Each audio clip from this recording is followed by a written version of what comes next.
So, this is a video I just came across. Brilliant. I love this man. He is a GOP lawmaker. And let's see what he has to say to Miss Nancy Pelosi. And this is like absolutely insane what is happening. I'm just so happy to see somebody standing up. And then the Pennsylvania, I don't know if he's a senator or congressman, gave him a chance to speak some more. This guy, we need to watch out for him. We need to make sure he doesn't get killed. We need to protect this man because he's not going to be in office much longer, I promise you, if he keeps this up. But I commend him for what he just did. Check it out. Thank you, Madam Speaker. I want to thank the gentleman from Pennsylvania for yielding.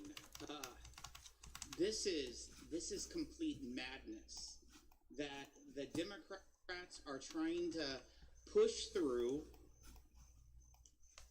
a deeming resolution to spend $1.5 trillion, and they yet to even bring it up in the debate. They want the American people to believe that what we are about to vote on this floor right now is a bill that's in financial services or a bill that's in foreign affairs. But yet, they are trying to pass a resolution to bypass the budget process to spend $1.5 trillion. That literally means no taxation without representation. They're trying to get past this law that was made in 73, 76, where you had to go through a certain budget by April 15th, and it's law that you have to have this transparent and that the Congress can vote on these things and come to a consensus on what should be spent. They have not done that this year. I believe he'd be the first president never to do this. So, what the hell's going on here, guys? Let's keep watching. We have been in where the Democrats have been in power for over almost 900 days, and they have yet to put a real budget on the floor of the House of Representatives. Even though the Budget Control Act of 1974 clearly states the process. What is it? What are you trying to hide? Why don't you want debate over $1.5 trillion of spending? Why are you hiding it from the American people? Why are you being so dishonest? $1.5 trillion is a lot of money. Guys, put your president submitted a budget just 2 weeks ago, the latest budget in the history of the United States. Are you not wanting to debate it? Are you not wanting to discuss it? Alright, now put your political views aside. Who cares if you like Trump or Biden, really? It doesn't matter. You guys really need to put that aside. And start looking at the whole situation of politics here. None of these people, Trump and Biden, all of them, this man is a good guy. Most of these people are bad people, guys. Put your political views aside, please, for one moment, and listen to what is happening. It is not good for you. It is not good for anybody but the rich. Okay? This is not about Democrat versus Republican anymore. This isn't about white versus black. This isn't about anything but class warfare. This is about rich versus poor. Understood? These people don't care what color you are. They don't care about you and your color and what they can do for you. They care about what they can do for themselves. You really, guys, need to start seeing this, that our government has been destroying itself from within due to greed, from people that don't even know they're destroying it. Please, for God's sakes, wake up. Stop voting for these people just because the TV tells you to. Most of you didn't even vote for Biden or think about voting for Biden until he was the only choice. So please, fucking stop being ignorant. Same for Trump.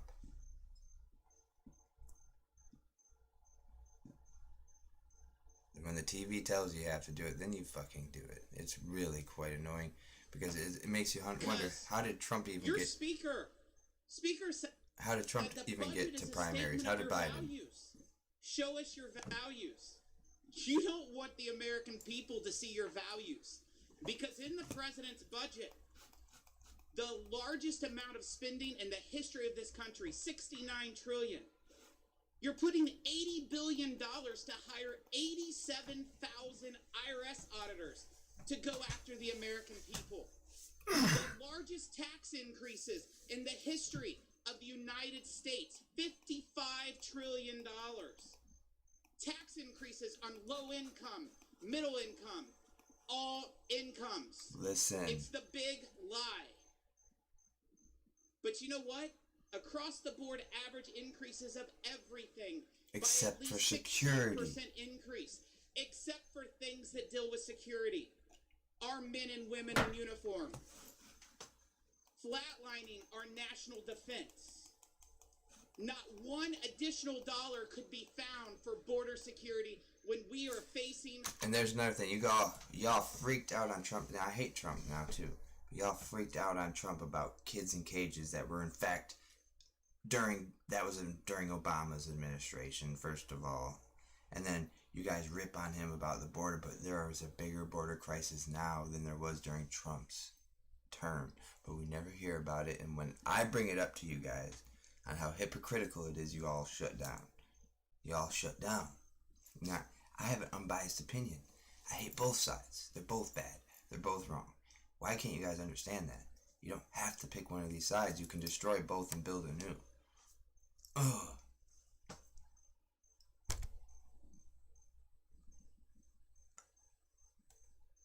Most of these people don't even believe the political views they say they do, that you have. These people don't care about abortion. Border crisis right now. More people have illegally crossed the southern border since January 20th, since the entire population of Kansas City, Missouri. And you all can't find one additional dollar? It's because you're divided within your party.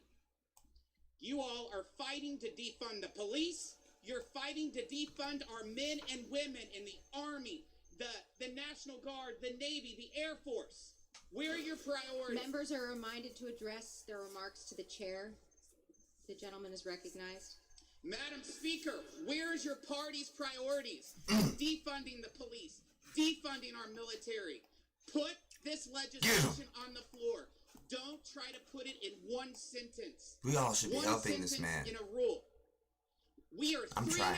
months from a government shutdown. 3.5 months. Let's pass a budget.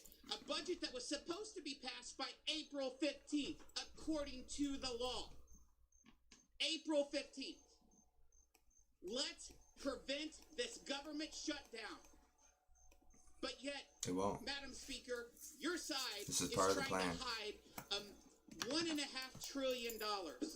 The gentleman's time has Be expired. open with the public. Madam Speaker, I yield the gentleman as much time as he may consume. Thank you, The gentleman is recognized. Thank you, gentlemen from Pennsylvania. I will just plead to the House Democrats. I will plead to you, Madam Speaker.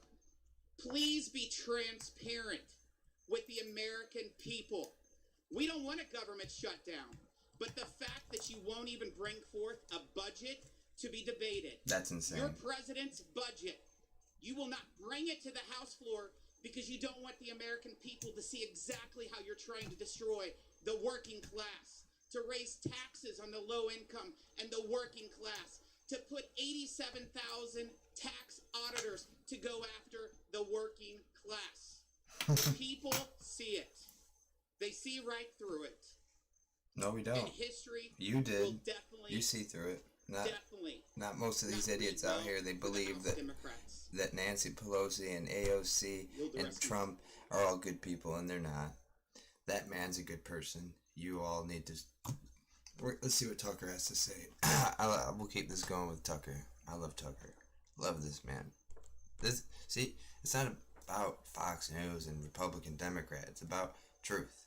These two men are truth. Most of you live in a fantasy world. And it's too late for you guys. Really, America's destroyed. You guys have just let it destroy itself. We could not... In China, nobody could touch us if they all tried. They could not, military-wise. They could not come here and take us. But what they could do is destroy us from within. And that's exactly what we all have been doing to ourselves. You fucking people won't do anything about it until it's affecting you directly. And even then you won't, because it has been affecting you directly. All of this corona, lies from the government, it has all been affecting you, and you still think, oh, I'll be alright, I'll survive, I'll find ways. But no, if all the jobs are gone and the economy literally collapses like back in the 40s, 30s, what are you going to do then? Whose car are you going to work on? Whose house are you going to paint? Whose car are you going to detail? What are you going to do? Whose house are you going to clean? When there's no homes to clean, when everyone's been kicked out of their home or don't have a job to pay for your service, what are you going to do then? When no one's buying vehicles because they can't afford them, what happens to all the factory and manufacturers in Michigan? What Good evening and welcome to Tucker. What do you think's going to happen? Ever been to Buckhead in Atlanta? It's a beautiful residential, partly commercial neighborhood in the northwest corner of the city. It's not a huge place, fewer than 80,000 people live there, but it's fair to say that without Buckhead, Atlanta, at least as it's currently run, couldn't exist. Taxes from Buckhead residents account for fully a fifth of Atlanta's entire city budget. Wow. So you'd think the people who run the city would be very polite to Buckhead. They certainly should be. But the opposite is true. For decades, various mayors of Atlanta have attacked Buckhead as if there's something offensive or immoral about maintaining a clean and orderly neighborhood. For the most part, the residents of Buckhead have taken this abuse in silence. Complaining seemed impolite. So they've continued to send huge amounts of money to a city government that hates them. For politicians in Atlanta, it has been a very good deal. Attack Buckhead, then take the dough. But that deal could soon be ending. And the reason for that is the current mayor, a spectacular mediocrity with unusually high self-esteem called Keisha Lance Bottoms. Like so many big city mayors, Bottoms is an incompetent demagogue. She's no idea what she's doing, but she's willing to say anything. For a while, that was because she's paid to say it. Buckhead, like most people who live in cities, they know the drill. They're used to it. But then last summer, things changed. A man called Rayshard Brooks was shot to death in a parking lot at Wendy's by an Atlanta police officer. Brooks was apparently drunk, had fallen asleep in his car in the drive-thru lane. When police tried to arrest him, Brooks went berserk. We showed you the video at the time. It's painful to watch. Brooks stole a cop's taser and pointed it at him. That's when an officer called Garrett Wolf shot Rayshard Brooks. It was a sad story, but it was understandable once you watched the tape and you thought about it carefully. But Keisha Lance Bottoms didn't wait to think about it carefully or at all. Without pausing for an investigation, she immediately fired Officer Wolf, and then she issued a predictably self-righteous press release about it. An independent board later found that what Bottoms did was illegal, but by then it was too late. Hundreds of Atlanta police officers had already left the force. Those who stayed understood very well that there was no point in making arrests. Who'd want to be Officer Wolf? Nobody. Right. So response times plummeted. Call the police, they didn't come. Crime soared. Criminals found that even when they'd been arrested for violent crimes, they were back on the street within days. Can you guess what happened next? Here's what happened next. You want to break your window? Eliana Kovic and her boyfriend were shocked to learn the man in this video, who is accused of attacking them, was out on bond. The couple was outside of the Mercedes-Benz dealership in Buckhead last June when they say a man started to threaten them. He took out his knife that he had in his pocket. When he said he had a gun, he kept telling us that he was going to kill us. Kovic says the violent words soon turned physical. Came around the other side of the car, punched my boyfriend in his left temple, and then he punched me, and then he punched me again, and I fell to the ground. I blacked out. The suspect, Fakhradovan Moore, was arrested and charged with 7 felonies for the attack. However, he was released on bond 5 months later. And as Kovic and her boyfriend did some digging, they learned Moore had been arrested just days before in Clayton County for misdemeanor battery charges, and then was released. And then while he was out on bail from Clayton County, that's when he attacked us.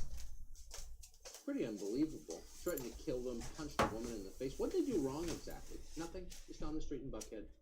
In Buckhead, murders year to date are up almost 50%. That's a lot of dead people. Robberies and aggravated assaults are up by nearly 40%. Car thefts, 65% rise. Lenox Square Mall in Buckhead was one of the first indoor shopping malls in the United States. It was a great and famous place. Now it's too dangerous to visit. Beginning last year, someone was getting shot at the mall virtually every month. Wow. In December of 2019, a Macy's employee was shot during a robbery. In January, a man trying to defend himself from an armed robbery was inadvertently shot by a cop. In February of last year, a drug deal led to a gun battle outside of Bloomingdale. In March, a dispute over a parking space outside the Cheesecake Factory led to more gunfire, which killed someone, and so on. So people in Buckhead just stopped going to that mall. Ultimately, authorities decided they needed security and metal detectors. They put police dogs throughout the buildings. They set up a network of security cameras with software to detect firearms. It seemed like it would work, but it didn't. There was just too much violence. This past April, a gunman beat a 60-year-old woman next to her car in the mall's parking lot and then stole her purse. Jesus Christ. Atlanta police later said that somehow none of their cameras had caught the crime. A witness called James Glass says he never saw any police officers or security during the assault, even though the attacker took his time beating the woman because he was enjoying it so much. According to Glass, quote, it seemed like he was celebrating what he had done. He started to rejoice and started shouting, just like he was happy for what he had done to this lady. It's disgusting, and it's still going on. On Monday, two 15-year-olds shot and nearly killed a security guard at the Apple store at Lenox Square Mall. What? So if criminals can terrorize the mall in Buckhead, which is now one of the most surveilled places in the entire city, what can they do to a neighborhood? Well, they can terrorize it, and they are. They're attacking people on residential streets in Buckhead. Watch this report from Fox 5 in Atlanta. Who is making these people do this? Neighbors say they're shocked after two crimes hit their Buckhead neighborhood. Atlanta police say on Saturday they found a man with a gunshot wound on West Wesley Road. Please be safe out there, y'all. Two others were shot at. This is why you need to carry. Hours later on Saturday, Atlanta police responded to the Collier Ridge apartment complex. Police say they found a man who was severely injured on scene. He did, in fact, strike a individual that was taking out trash. Atlanta police say they arrested the suspect shortly after that crime. Now investigators are working to figure out a possible motive. The man who was shot jogging on Saturday is called Andrew Worrell. You should know there's no backstory here. He didn't know the guy who shot him. He wasn't doing anything. He was just jogging on the weekend like a good citizen. And a guy pulled up and opened fire. Why? His 911 call is difficult to listen to, but you should listen to it just so you can understand precisely what Keisha Bonhams has done to Buckhead. Here's the call. Help! Help! Hello, caller. 1211 West Wesley. Is this a health department or a place of business? I'm on the street, 1211 West Wesley. I got shot. Is the assailant still nearby? Yeah, I didn't know. He drove away. Okay. And is there any serious bleeding? Yes, I'm bleeding. I've been shot. And he was shot twice. And died. Something similar happened to a woman called Valerie Casper on a trail in Brookhaven right near Buckhead. She was stabbed 4 times in the back by a total stranger in broad daylight as she was walking on a trail. Casper was pregnant with her second child at the time. She was forced to deliver her baby more than 3 months early because she was stabbed by a stranger. Why was she stabbed? Why was Andrew Worrell shot? These weren't robberies. The only point was physical injury, was terror, was brutality. The victims appear to have been chosen purely for how they look. But don't call these hate crimes. It's not allowed. You can't say that. Privately, though, many people in Buckhead suspect that's exactly what's going on. They've been attacked by reckless politicians for years. Politicians have ginned up hatred of Buckhead for political reasons. So why wouldn't others take them seriously? Why wouldn't shootings and stabbings be the end result of that? Some people in Buckhead have had enough of this. They don't think it's going to get better. 2 bills currently in the Georgia State Legislature would allow Buckhead to leave the city of Atlanta, then run its own competent police department and resume being a safe, nice place. CNN, for one, hates this idea. CNN is headquarters in Atlanta and has been for 40 years. They know exactly what's going on in the city. They don't care. You don't like getting shot while jogging? Well, then you're a racist. I love you, Tucker. The mostly white neighborhood of Buckhead is pushing to separate from the rest of the city. CNN's Ryan Young has more from Atlanta. The Buckhead Exploratory Committee reports they've raised over $500,000 and is now pushing state lawmakers to push through a bill that would allow their cityhood petition to be voted on in the next election. The predominantly white neighborhoods movement is gaining traction with Republican lawmakers. Sorry. Are you following this? Did you get the dog whistles? Mostly white, predominantly white. Got it? So if you're opposed to getting murdered outside Cheesecake Factory, you're a white supremacist. They always say that. Here's the funny thing. They don't mean it. How do we know they don't mean it? Take a look at how they live. Exactly. How many CNN anchors, including the ones you just saw, all in live in Buckhead homes anywhere near Section 8 housing? Let's see. We'll check our notes here. Right around 0. In fact, not 1. Instead, they run to Martha's Vineyard, or they charter helicopters to fly to the Hamptons on Friday afternoon. In other words, in their spare time, they get as far away from diversity as they possibly can. Not just some of them, all of them, every one of them. That's the truest generalization ever made. A recent piece, to put a finer point on it, in the New York Post, describes how many rich liberals from New York have flooded into the poor, unsuspecting state of Montana. Bill Gates has been camping out in Big Sky recently. A lot of them have. I was about to say that. Why? It's not the fly fishing. Bill Gates couldn't cast a fly rod if his fortune depended on it. No, it's not that. The appeal is the monochromatic neighbors. Outside of the Indian reservations, Montana has the demographics of 1956 America. Everyone looks the same. It is not a melting pot. So no, rich liberals don't actually believe that diversity is our strength. They hate it so much that the first sign of spray paint, they run for the whitest hills they can find. Then they lecture you some more about how you're the racist because you don't like getting shot outside Cheesecake Factory. That's how it works. Love you, Tucker. Hey, Sean Hannity here. Hey, click here Love to you, subscribe to Fox News YouTube page and catch our hottest interviews and most compelling analysis. Hannity's kind of a prick. Not get it. I don't like him, but Tucker, man. I mean, I'm sorry. I'm not trying to be like, but black people need to stop watching. Let's go to a live stream of CNN or NBC. Here we go. And you can see the difference. Nothing but COVID, racist talk, and January 6th. And amusement parks are reopening and need workers to help them get back in business. So are teenagers nothing. They don't ever talk about anything important like NBC Tucker News just Now did. correspondent Isa Gutierrez on why the youngest members of our workforce are more important than ever this year. It's that time of year when school is wrapping up and summer activities are about to begin. For many teens this year, that includes a summer job. There is a lot of opportunities for teens to have jobs. All my friends actually have been able to find jobs. No shit, because everyone's getting. That isn't working this summer, so that's really excellent. We expect to see everyone's getting paid unemployment. 2 million teens find work this summer. On one hand, the economy is reopening in a big way, with retail, restaurants, amusement parks, and other industries needing extra hands. On the other, teen disengagement has been high during the pandemic, so getting teens to work this summer addresses both problems. A lot of the areas of the economy that traditionally hire teens are coming back through the next couple months. Andy No shit! Senior Vice President at Christmas. These people are getting paid to be analysis. I need to start getting paid. Duh, of course they're coming back. You fucking kept them all in school and you restricted them from going anywhere. Of course they're hiring the people back. Because yes, kids don't get paid as much as fucking people with experience. And the ones with experience are getting paid by the government.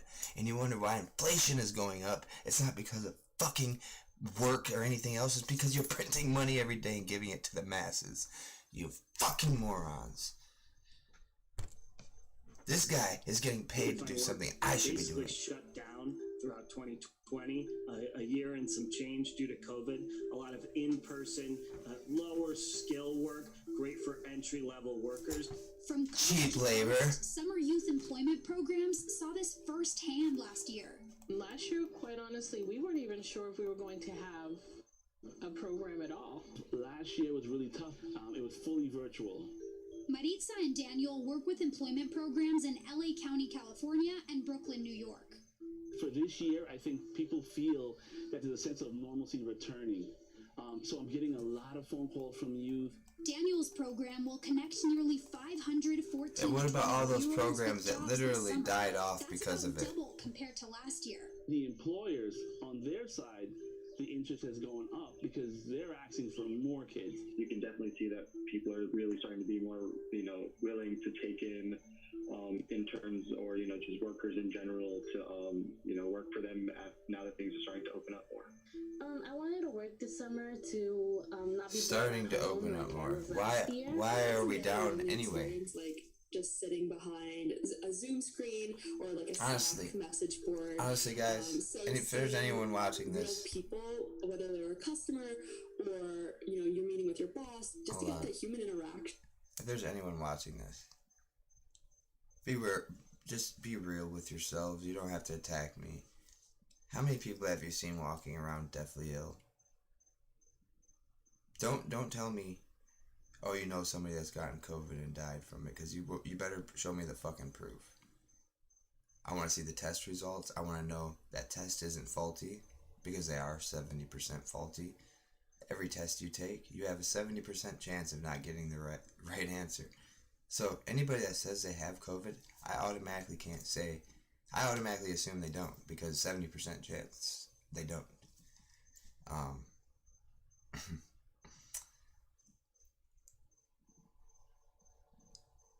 I don't understand how you guys on such a mass level can't even ask the simplest questions.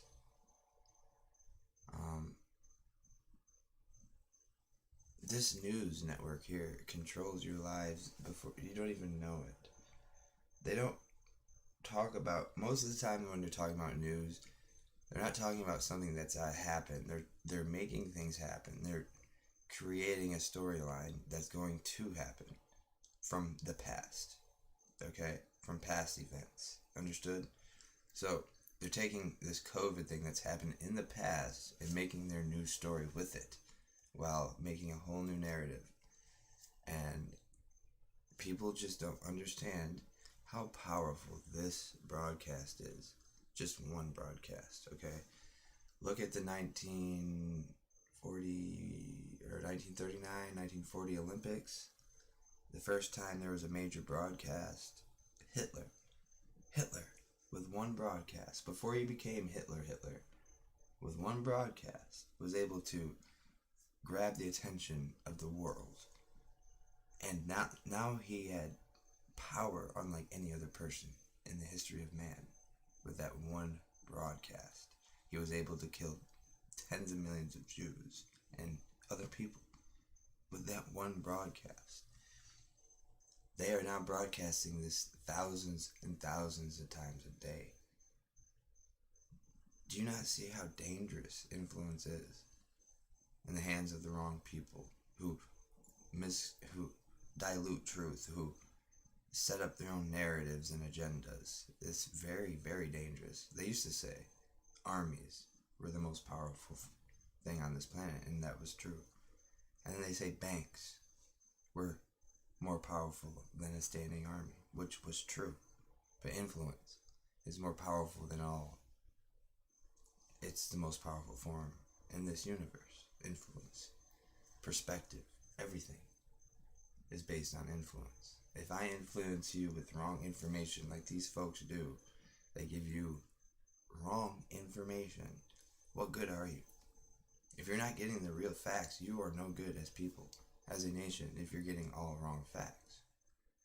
How could you know the difference? If you're only being told one narrative, one side, one thing, you couldn't know unless you ask questions like myself. That's why I go through all these different sources, CNN, ABC, Fox, Bloomberg, whatever, all of them, BBC. They're all full of shit, really. They only give you one little story, but it gives you more perspective on things. I've noticed with the NBC Live, this one, it literally goes from COVID to race, to COVID to race, to January 6th, to COVID to race, climate change. It's unbelievable. Just keep watching. And and reactions that aren't emojis are always great. Well, I've heard parents say, listen, we're struggling right now with bills. Could you help out? And these kids are stepping up to the plate. I think the old myth used to be that, kids That's got how it's jobs, always been. What the fuck you talking that they can about? get the latest Air Jordans and, CDs or whatnot. But a lot of it is really, no, people are helping their families. Because they have to, because you guys restricted us. We have to. We all have to live in the same homes now. The average per person per house has gone up like double.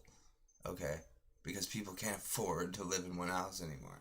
Which is good, in a sense. That's why they're doing this. But anyway, it's just... So get a job. It's really burning. I've seen a lot of people, a lot of students, a lot of teenagers going to the work field and trying to look for jobs. Could you fix your speaker? Due to the pandemic. Some teens are working multiple jobs to meet their goals.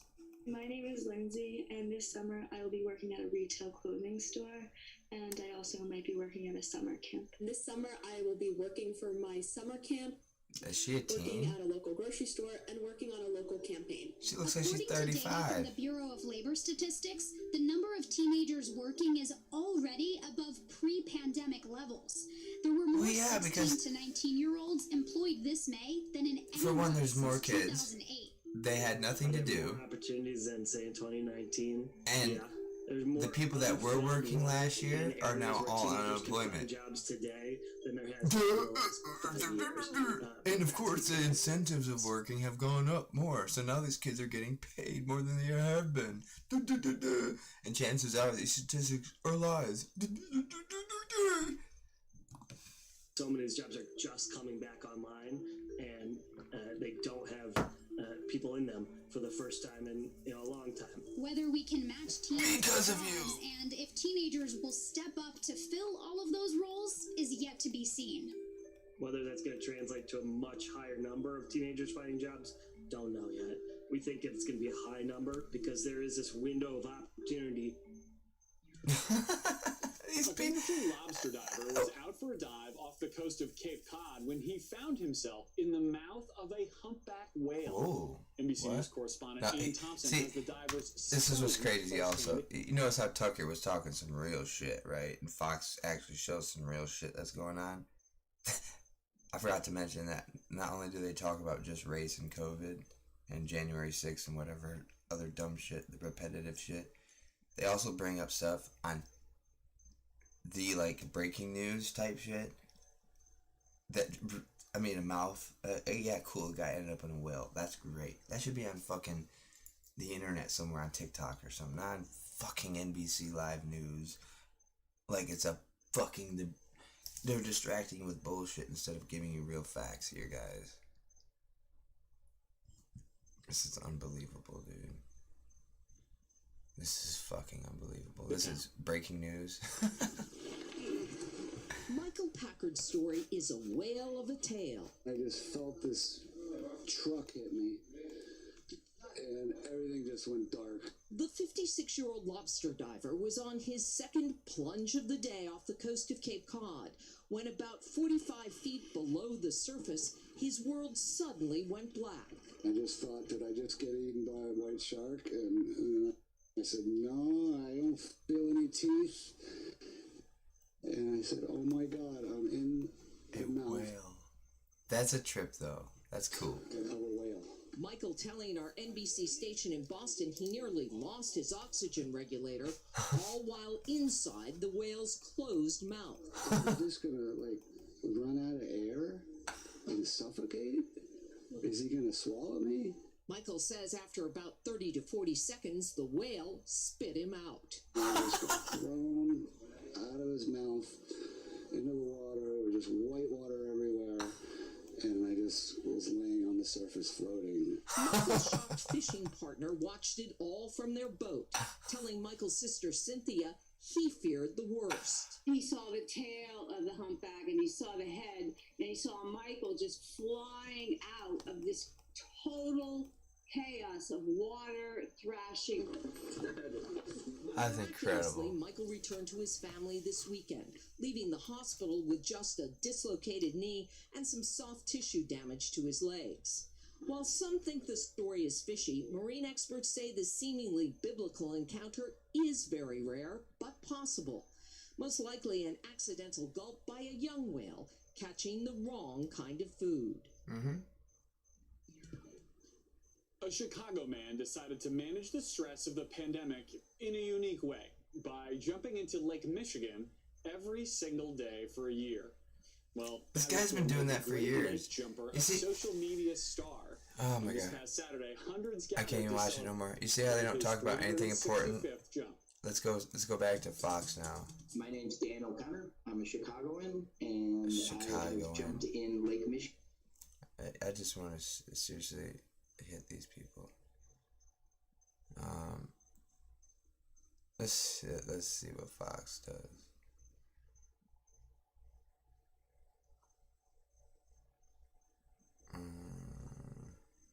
There we go. Well, Fox Live, if they even got a live. This is just funny to me. I mean, this is breaking news to you people. Although it is amazing, it shouldn't be breaking news with all this shit happening. I mean, this is crazy. Excuse me.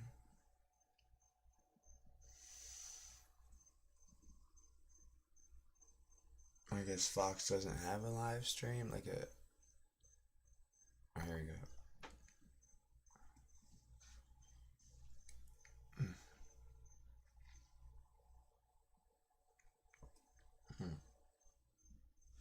I'm so sick of them. You know, that whole trying to figure out where the virus came from literally makes no sense, nor does it solve any problem ever.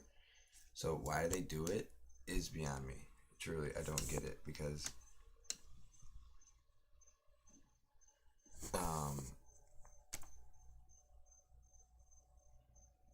wait a second. NATO. Oh, what's this? Oh my god. Another cyber attack, I bet. Oh, I didn't think about that. Airplanes.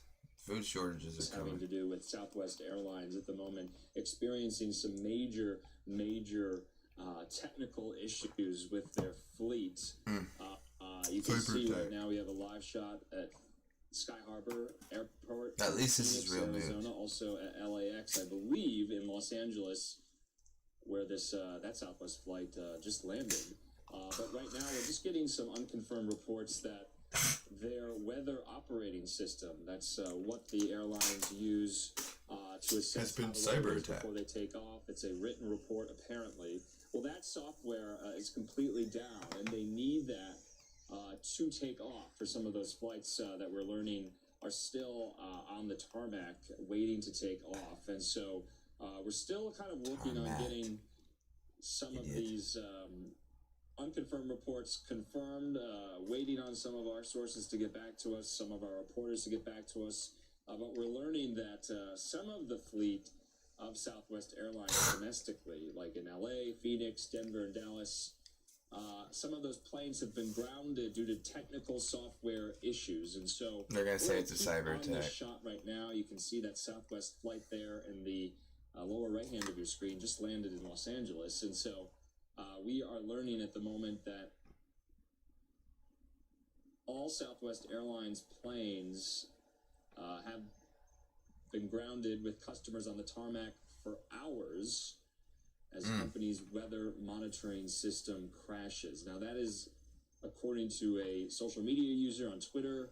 We have not, here at Fox News or News Now, confirmed that report just yet, but we're kind of getting a lot of these social media reactions right now. People who are stranded on the tarmacs in many airports around. If you go on enough of these videos and search for truth, you'll find truth. You'll find that there's something going on, and it's not for your The best. US funded highly dangerous coronavirus research that was once banned at the Wuhan Institute of Virology. I like Sky That News. research involved creating new deadly viruses that never existed before. Intelligence agencies are investigating whether such a virus may have leaked and resulted in a global pandemic.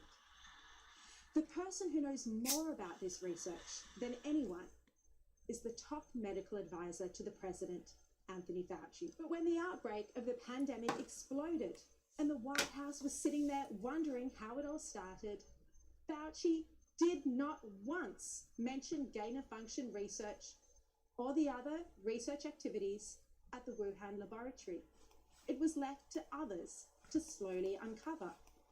Gain-of-function research involves experiments that can increase transmissibility or the virulence of pathogens, of viruses. Interesting. And that's what was going on in the Wuhan labs. It turns out that even when this worrying research was banned in the US back in 2014, US money was still continuing to flow through to China to fund the same research. John Hopkins. And Fauci is the man responsible for this. He was the head of the NIH when the ban on this risky research was lifted in 2017. Bullshit. Look at him, he's evil. You don't want to go to Hoboken, New Jersey, or to Fairfax, Virginia, to be studying the bat-human interface that might lead to an outbreak. So you go to China. The NIH was also funding research. So you don't do it at all. How about that? You just leave that alone altogether. American taxpayer dollars were funding research to genetically manipulate coronaviruses with the People's Liberation Army. Exactly. This particular project also involved the Wuhan Institute of Virology and 2 American institutions. It's not just John Hopkins is still authorized for payouts right now. Right now, it's you look on the NIH's website. FPHS assurance is still there. There's 26 other labs in China that are authorized for payouts from the NIH. So, what's Fauci's excuse for why he sent money to do this research in China? Well, here's what he said in a little-known interview he did just a couple of days ago. This is a sub-award from a larger grant that received one of the highest scores from American peer reviewers of research that needed to be done. So you say, why do it in China? You do it in China through a very well-known, highly qualified laboratory. Well, let's hit pause there for a second. Is Fauci serious? Right. Highly qualified laboratory? Right. He needs a history lesson. Firstly, the lab was built with the French government and was meant to be a center of international cooperation. But from the moment it opened, the French were immediately kicked out. They were furious. And French intelligence then warned that the lab could be used for bioweapon research for military purposes. And in 2015, and guess who's really working with them? We work with China. It's not just Fauci, it's the whole government, guys. We all have governments. Our governments, Russia, China, and the US, all work together at the top, at the very top, to control all of you. Because the biggest problem they have is not themselves, but us within their governments. We are the ones that need to be controlled, not each other. They're not trying to actually, like, the borders are set. Now it's time to just fight and stage wars. Basically, that's what they're doing. Is population control, guys. It's hard to explain, but Israeli bioweapons expert Danny Shoham did an in-depth analysis of China's research in the field of biological weapons. He specifically named the Wuhan Institute of Virology. It wasn't just the French and the Israelis who were concerned. The US government itself was aware of the extreme risks of this lab through a cable and paid for it from American officials who visited the Wuhan Institute of Virology in 2017 and 2018. They were so concerned they sent back 2 cables and they warned of the serious lack of trained technicians, the lack of funding, the biosafety concerns, and they also highlighted the type of dangerous coronavirus research that was going on. So, Fauci, you're wrong when you say this was a well-known, highly qualified laboratory. The opposite is true. Now, you're absolutely correct that I can't guarantee everything that's going on in the Wuhan lab. We can't do that, but it is our obligation as scientists and public health individuals to study the animal-human interface. No, Fauci, it is your obligation as a scientist and a public health official to protect our public health by doing coronavirus research in a laboratory where you can guarantee everything that's going on. Right. So it was incumbent upon us to study the animal-human interface and to understand to this what woman. potential these viruses have of infecting humans, which then might damage the United States. Australia. That might be the last place on Earth that's these viruses true. have to infect humans. That describes exactly the type of gain-of-function research where viruses are genetically altered to see if they can infect humans. And in doing this research, a new virus is created that does infect humans, that can infect humans, and could leak from a laboratory to cause a pandemic. Please let me finish. So you don't want to go to Hoboken, New Jersey, or to Fairfax, Virginia, to be studying the bat-human interface that might lead to an outbreak. But it's okay in China, so though. Go to China. But that's Seriously, okay. you go to China because you don't want to start an outbreak in America? Does this health official not understand how viruses can spread around the world? In China, in labs that are less safe, less secure, where the new deadly viruses can then be used for military purposes and bioweapons research, where military scientists had already advocated for the weaponization of coronaviruses. This is where America's top medical advisor to the president wanted to do the risky coronavirus research. It is unthinkable. And our mission is to stop taxpayer-funded and wasteful government spending on animal experiments such as at the Wuhan lab. We've been on this journey, like you, really since day one. We started our work and our investigations into Wuhan way back in January of 2020. But our contributions to exposing and investigating the pandemic's origins really weren't so much following the science to implicate a lab leak, but following the money. Following that money trail and then to find, expose, and to fund it. Our new lawsuit that we just filed against Fauci's NIH is part of this overall campaign. Yes, I tried to do the same thing, but no lawyer would help me. Over Easter weekend of 2020, our organization, White Coat Waste Project, launched the very first investigation showing how the money trail worked, showing that indeed taxpayers via Fauci's NIH en route to the secretive, then little-known EcoHealth Alliance were indeed funding the Wuhan lab. Wow. It was an investigation that really shocked the world. That obviously not, because people are still listening to the bastard. For these experiments that may have indeed caused the pandemic. There is no pandemic. You can see in the new Fauci emails, they talk a little bit about our investigation back in April of 2020, when it all broke and got the White House's attention to cancel the active funding at the time.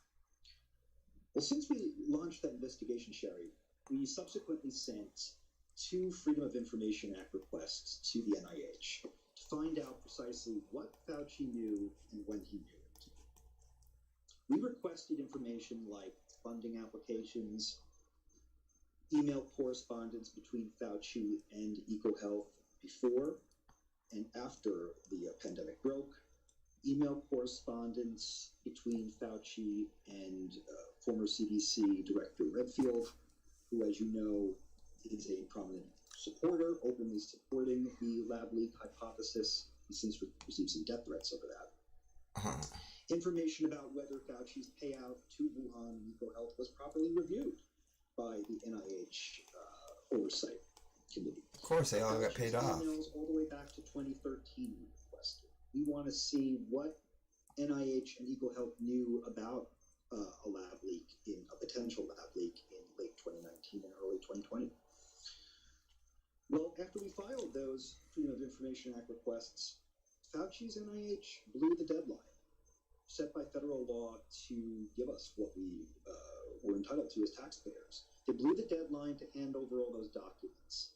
And so White Coat filed a federal lawsuit in a district court. We really do need some real good investigation work now in the U.S. We need that presidential commission. We need the ENC committee to step up with subpoena power to get Peter Daszak, the head of EcoHealth, to answer some hard questions. The NIH needs to come clean. This lawsuit is a good chance to get that forthcoming information from them. They haven't been forthcoming with it. They need to come clean now.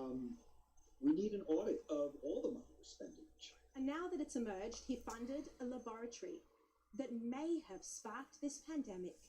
There is no investigation at all. And is the White House concerned about any of this? Mr. President, you talk Hopkins and Dr. Fauci.